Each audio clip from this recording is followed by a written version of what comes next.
Here I have Vivo V20, and today I'm going to show you how to speed up this device. So like you have the pre-installed application which is called iManager on your device. So you just open it, then it like makes the scan of your device and like scans all the features that could be optimized. Then you just tap optimize, and after that it just fixes all of these features, and after that your device for sure will be working faster because it's optimized like this. You can also do the cleanup, like clean all of these junk files, so your memory will be more clear. Tap clean all up.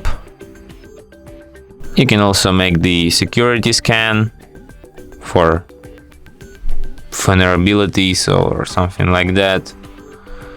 Viruses and Trojan viruses, yeah, hazardous apps. So yeah, like this. And that's it. Thanks for watching. If you find this tutorial useful, don't forget to hit that like button and subscribe to our channel.